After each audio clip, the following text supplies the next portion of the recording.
Donald Trump knows that his term is collapsing around him, and do not let Chuck Schumer's failure of leadership or the 8 Democratic senators who capitulated to this administration distract you from the fact that everything in Trump's White House is crumbling right now. He is not inevitable. He is not coasting on win after win after win. The opposite is true. He suffered brutal election losses last week. His approval rating is in the toilet, and his latest legal loss is the reason that he is rage posting at 3 a.m.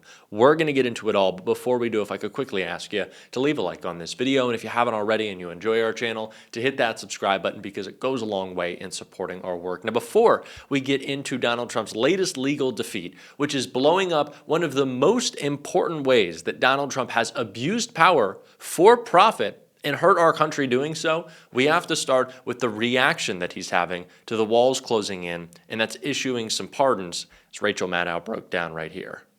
Now Trump has just given brand new pardons to 77 people who were involved in the fake electors scheme and other schemes to try to overthrow the results of the 2020 election and keep him in power, even though he lost that election to Joe Biden and lost it by a lot. New pardons for 77 people, including all the fake electors from multiple states, and John Eastman and Kenneth Chesebro and Sidney Powell and Rudy Giuliani and Jenna Ellis, the whole four seasons total landscaping goon squad that you remember from the January 6th investigation in Congress, and in some cases from our own reporting here on this show about the fraudulent elector slates that submitted fake paperwork to the National Archives in Congress in order to try to get their states counted as having voted for Trump, even though their states actually voted for Biden. Washington Post reports today that in the less than 10 months since Donald Trump has been back in office, thousands of attorneys have left the Justice Department in Washington. They've quit or taken a buyout or been fired. Justice Connection, an advocacy group that tracks departures from DOJ, puts the total number of Justice Department employees who have left, lawyers and others, at over 5,000. And most of those vacancies remain unfilled, in part because the Trump DOJ is having trouble attracting applicants. It's hard to attract top talent to a place that sets its reputation on fire every single day and where employees are regularly purged for ideological sins. One of those firings, which at the time just seemed like, another brick in the wall in terms of what the Trump administration was doing to DOJ, now in retrospect, it's starting to feel like a really important part of how Trump has been changing our country and has been trying to take apart our democracy. And that was the firing, the sort of low-profile firing in March of the Justice Department's pardon attorney. Her name was Liz Oyer. She said she was fired for, of all things, refusing to recommend restoring the gun rights of right-wing actor Mel Gibson. Gibson had lost those rights after a domestic violence conviction. Oyer said she was told by a senior official that Mel Gibson ought to get his gun rights back because he was a personal friend of President Trump, because that was apparently a top Justice Department priority in Trump's first weeks back in office. Now more than ever, I think we have clarity on what Trump is doing with the pardon power, and it seems like a really important part of his overall authoritarian project. Trump, of course, pardoned everyone charged with attacking the Capitol on January 6th, including people who were in prison for assaulting police officers. He's pardoned pretty much every single Republican congressman convicted of corruption this century. He pardoned a crypto exec who pled guilty to violating anti-money laundering and sanctions laws. Trump signed that pardon after his own family reportedly made billions of dollars in a partnership with that crypto executive's company. And now today, Trump has issued pardons to 77 people who were part of the scheme to overturn the 2020 presidential election and keep Trump in power even after he lost to Joe Biden. What we are seeing in action here is something that always before just made sense on paper, but now we're seeing it in life.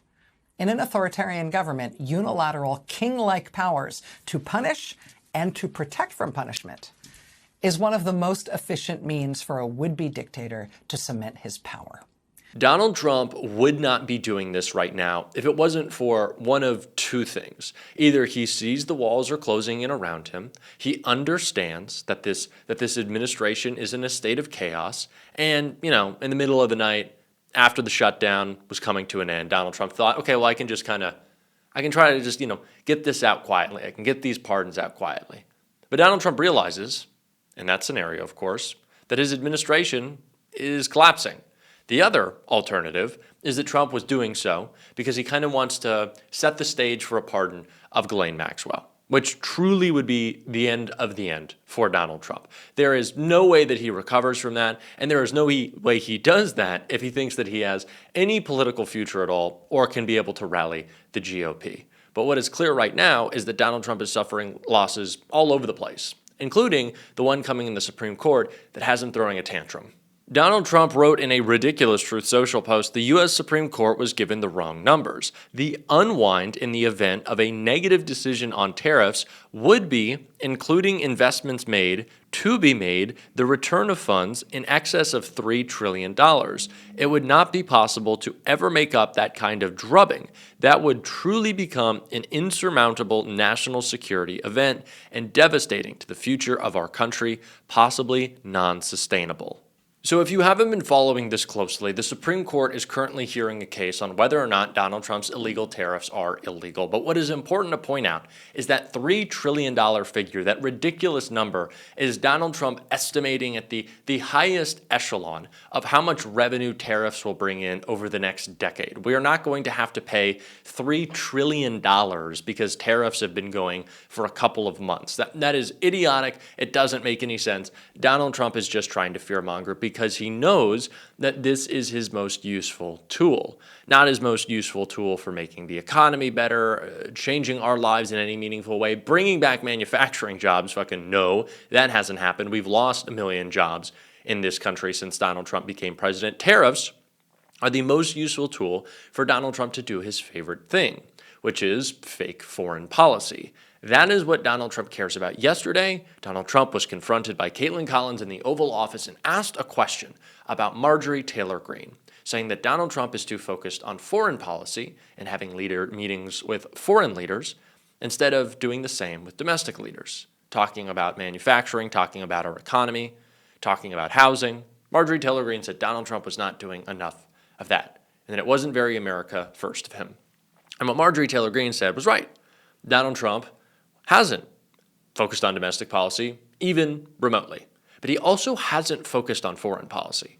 He's not having real conversations with these leaders. What Donald Trump likes is when they come in, they praise him, they give him an attaboy, they bring him a gift, and then they go.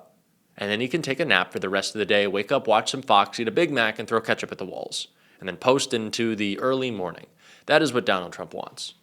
But of course, he doesn't just want the adoration. That's one part of it.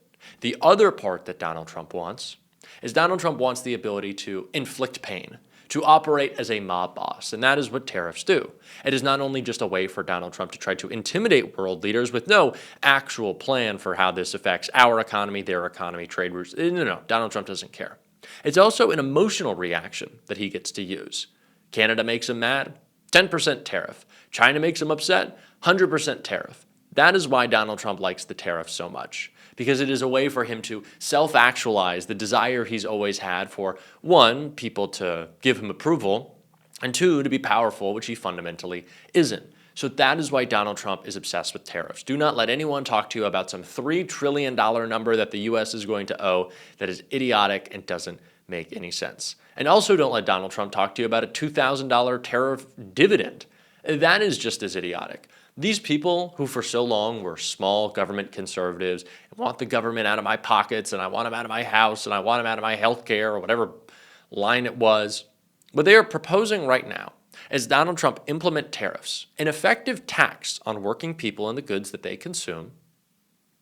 You take that tax, you siphon it through the government, we run it through a bunch of bureaucratic processes, and then we give it back to people in a smaller form than they actually paid.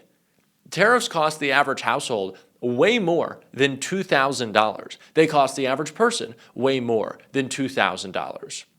And so what Donald Trump is proposing is that he is going to tax you more than $2,000, and in return, the government will take in revenue, have to process it, and then distribute it back, which, by the way, this isn't happening. But in the highest idea, in the best case scenario, is that Donald Trump is setting up a government system to tax you like $1,000, because when you get the money on net, it'll be like you'll have paid $1,000, But you're not going to get the money. That's what's so funny about this, because it already is your money. So the best way to do this tariff dividend is to not have the tariffs.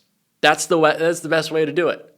Yet he doesn't understand that, and it's also that he doesn't care, because tariffs allow Donald Trump to scare the shit out of countries, not in any meaningful way for us, but for him, and get them to donate, to his library, to get him to donate to the ballroom, to give him tens of millions, sometimes billions of dollars in crypto.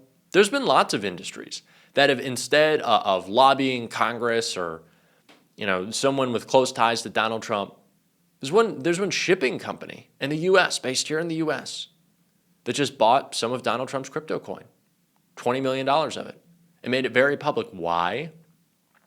Because Donald Trump can be swayed with personal favors, and that's what tariffs are about. That is exactly what the tariffs are about. So when Donald Trump is posting away, saying that, oh, we need the tariffs, oh, the Supreme Court is taking away such an important tool, such an important power, obviously we know he's lying, but let's talk about why this is a lie. Seriously. It's a little outlandish to me that anyone would buy into this. And the idea, just the idea, that Donald Trump has found some new way to fix our economy, this guy just cracks me up. And I'm not the only one who thinks it's idiotic, as we can see right here. What's the tariff on bananas? Americans, by the way, love bananas. We buy billions of them a year. I love bananas. What's the tariff on bananas? The tariff on bananas would be representative of the countries that produce them. And what's that tariff? Generally 10%. Correct, 10%. Walmart has already increased the cost of bananas by 8%. But as countries do deals with us, that will go to zero. As countries do deals with us, that will go to zero. But the cost is on the American consumer now and on the businesses with the confusion now. Mr. Secretary, I believe you know better. I believe you recognize that a trade deficit is not something to fear. I believe you know that predictability, stability is essential for businesses. I wish you would show that truth to this administration. And I yield back. There's no uncertainty. If you build in America and you produce your product in America, there will be no tariff. We can't so produce the concept bananas in of America. Building in America and paying no tariff is very, very clear. We cannot Fighting build for imports bananas in is not the America. same. He doesn't know what he's talking about. This is about personal leverage. I'm going to continue to make that point on this show. If you want to support that, as always, you can hit that subscribe button, leave a like on this video. If you stuck around to the end, drop a blue heart in the comments. And if you want to reach the show in other places, you can follow me on Instagram at JD Cocchiarella, Cocchiarella. It's the same handle on Twitter as well, JD Cocchiarella. You can also subscribe to my Substack. I'm going to have it linked below. Becoming a free or paid subscriber, one of the best ways to support the show. Keep on fighting, y'all. Don't let them silence you. Until next time, I'll see you soon.